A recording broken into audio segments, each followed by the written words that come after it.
भारतीय मानव विज्ञान सर्वेक्षण और जनजातीय अनुसंधान संस्थानों द्वारा किए गए एक निजातीय अध्ययन में विभिन्न राज्यों और केंद्रशासित प्रदेशों की एससी यानी अनुसूचित जाति, अनुसूचित जनजाति यानी कि एसटी और ओबीसी यानी कि पिछड़ों की बात हो रही है।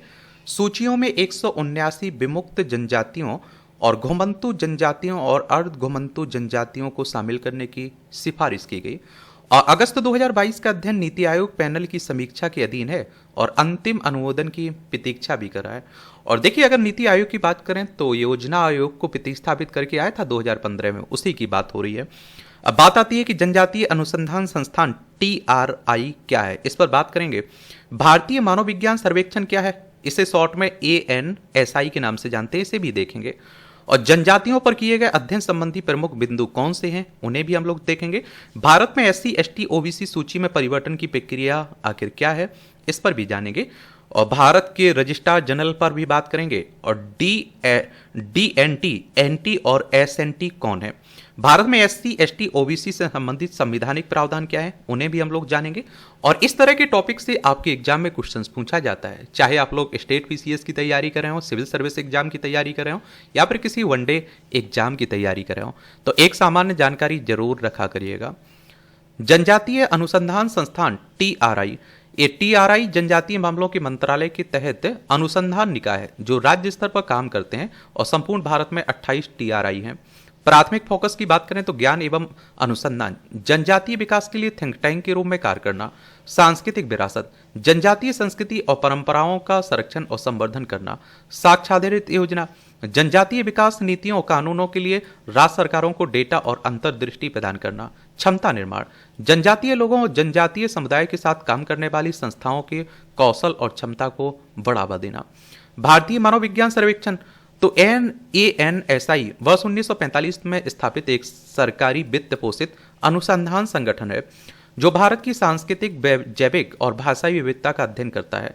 कार्य की बात करें तो अनुसंधान, डेटा का संग्रहण, संरक्षण और उसका प्रकाशन करना और इसके अतिरिक्त क्षेत्र सर्वेक्षण करना और तथा अंतर्राष्ट्रीय अनुसंधान निकायों के साथ सहयोग करना। मुख्यालय की बात करें तो ये कोलकाता, पश्चिम बंगाल में देखने को मिलेगा इसका मुख्यालय।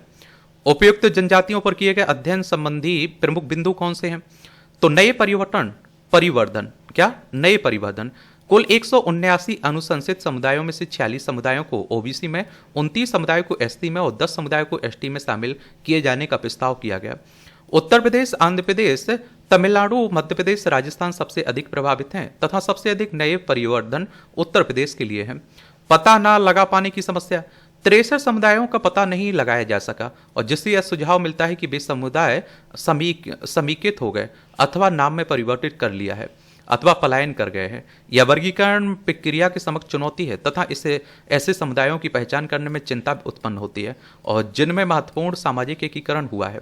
मौजूदा समुदायों का वर्गीकरण, अध्ययन में 9 मौजूदा समुदायों के वर्गीकरण को सही करने का भी सुझाव दिया गया है जिन्हें राज्य या फिर केंद्रीय सूचियों में या तो गलत वर्गीकृत किया गया था या फिर अपर्याप्त रूप से सूचीबद्ध किया गया था। भारत में SC ST OBC सूची में परिवर्तन की प्रक्रिया क्या है, तो समावेशन के मानदंड, अनुसूचित जाति SC, ऐतिहासिक रीति रिवाज या फिर अस्पष्टता से उत्पन्न सामाजिक, शैक्षणिक, आर्थिक पिछड़ापन, अनुसूचित जनजातियां ST, आदिम लक्षणों के संकेत, विशिष्ट संस्कृति, बड़े पैमाने पर समुदाय के साथ संपर्क करने में संकोच और भौगोलिक अलगाव, पिछड़ापन। अन्य पिछड़ा वर्ग की बात करें तो OBC, सामाजिक, शैक्षणिक, आर्थिक पिछड़ापन, साथ ही सरकारी सेवाओं में अपर्याप्त प्रतिनिधित्व।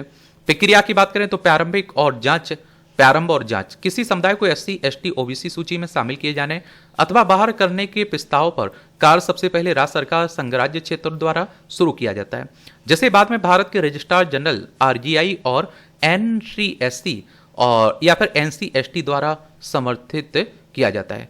केंद्रीय OBC सूची में शामिल करने के लिए NCVC अधिनियम 1993 की धारा 9 के अनुसार राष्ट्रीय पिछड़ा वर्ग आयोग की सिफारिश की आवश्यकता होती है और SC ST श्रेणी में शामिल करने की प्रक्रिया संविधान के अनुच्छेद 341 SC के लिए, अनुच्छेद 342 ST के लिए द्वारा शासित होता है। प्रस्ताव में सामाजिक न्याय अधिकारिता मंत्रालय द्वारा जांच की जाती है जो RGI के इनपुट के साथ सामाजिक, आर्थिक कारकों और ऐतिहासिक आंकड़ों के आधार पर इसका मूल्यांकन करता है।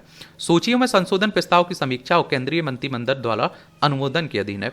संसदीय प्रक्रिया। SC ST OBC सूची में प्रस्तावित परिवर्तनों को औपचारिक रूप देने के लिए संसद में एक संवैधानिक संशोधन पेश किया जाता है। विधेयक को विशेष बहुमत अर्थात उपस्थिति और मतदान करने वाले समुदाय के 2/3 बहुमत के साथ साथ सदन की कुल संख्या के 50% से अधिक सदस्यों का समर्थन से पारित कराने की आवश्यकता होती है। राष्ट्रपति की स्वीकृति और क्रियान्वयन। संसद के दोनों सदनों द्वारा पारित होने के बाद विधेयकों को राष्ट्रपति की स्वीकृति के लिए भेजा जाता है। राष्ट्रपति द्वारा स्वीकृति दिए जाने के बाद SC ST OBC में संशोधन आधिकारिक रूप से लागू हो जाते हैं। भारत के रजिस्ट्रार जनरल RGI की बात करें तो गृह मंत्रालय के अधीन 1961 में स्थापित भारत के महापंजीयक सर्वेक्षण, जिसमें जनगणना भारतीय भाषाई सर्वेक्षण शामिल है, की देखरेख करता है। DNT NT और SNT कौन है, तो आप देखेंगे इसमें आप लोगों को इस सब के बारे में मालूम होना चाहिए एक तरह से। देखिए आप देखेंगे कि DNT NT और SNT तीनों भारत में घुमंतु अर्ध घुमंतु समुदाय के लिए इस्तेमाल किया जाता है। DNT यानी कि डी नोटिफाइड ट्राइब्स वे समुदाय जिन्हें ब्रिटिश शासन के दौरान आपराधिक जनजाति घोषित किया गया था, लेकिन बाद में इससे पदनाम को निरस्त कर दिया गया। NT यानी कि नोमेडिक ट्राइब्स वे समुदाय जो भोजन आश्रय की तलाश में एक जगह से दूसरी जगह घूमते रहते हैं। और SNT सेमी नोमेडिक ट्राइब्स वे समुदाय हैं जो साल के कुछ समय के लिए एक जगह से दूसरी जगह प्रवास करते हैं, लेकिन फिर वापस अपने मूल स्थान पर लौट आते हैं। अब देखिए इनके संविधानिक भारत में SC ST और OBC से संबंधित संविधानिक प्रावधान क्या है। मौलिक अधिकार। अनुच्छेद 17 और 23 अस्पृश्यता और मानव तस्करी पर रोक लगाते हैं तथा अनुसूचित जातियों के लिए सुरक्षा सुनिश्चित करते हैं। अनुच्छेद 15(4) शैक्षणिक संस्थाओं में उन्नति के लिए विशेष प्रावधान की अनुमति देते हैं। अनुच्छेद 16(4) सार्वजनिक रोजगार में आरक्षण का प्रावधान करता है। राजनीतिक प्रतिनिधित्व की बात करें तो अनुच्छेद 330 अनुच्छेद 332 में बात की गई। अनुच्छेद 340 अनुच्छेद 341 और अनुच्छेद 342। इसमें अनुच्छेद 40 में क्या कह रहा है। 340 में राष्ट्रपति को पिछड़े वर्गों की जांच करने और कल्याणकारी उपायों की सिफारिश करने के लिए एक उपाय आयोग नियुक्त करने का अधिकार है। अनुच्छेद 341 क्या कह रहा है। राष्ट्रपति को किसी राज्य या केंद्र शासित प्रदेश के लिए अनुसूचित जातियों को निर्दिष्ट करने का अधिकार देता है। अनुच्छेद 342 किसके तहत राष्ट्रपति को किसी राज्य या फिर केंद्र शासित प्रदेश के लिए अनुसूचित जनजातियों को निर्दिष्ट करने का अधिकार दिया गया है। अनुच्छेद 46 के तहत राज्य को अनुसूचित जातियों, अनुसूचित जनजातियों एवं समाज के अन्य कमजोर वर्गों के शैक्षणिक एवं आर्थिक हितों को बढ़ावा देने का निर्देश दिया गया है। अनुच्छेद 338 और 338 से इसमें SC ST के हितों की रक्षा के लिए NC SC और NC ST की स्थापना का प्रावधान है। राष्ट्रीय पिछड़ा वर्ग आयोग की स्थापना, तो इसे अनुच्छेद 338B के तहत 102वें संविधान संशोधन अधिनियम 2018 के माध्यम से स्थापित किया गया था, ये भी याद रखिएगा। और इसमें आप देखते हैं कि अनुसूचित जनजातियों के लिए विशेष प्रशासन, इसमें आप देखते हैं कि 5वीं अनुसूची और 6ठी अनुसूची में ये बातें कही गई हैं। तो इतनी जानकारी जरूर रखिएगा। अब आपका कोई मेरे लिए सवाल हो, सुझाव हो तो जरूर आप लोग बता सकते हैं। धन्यवाद।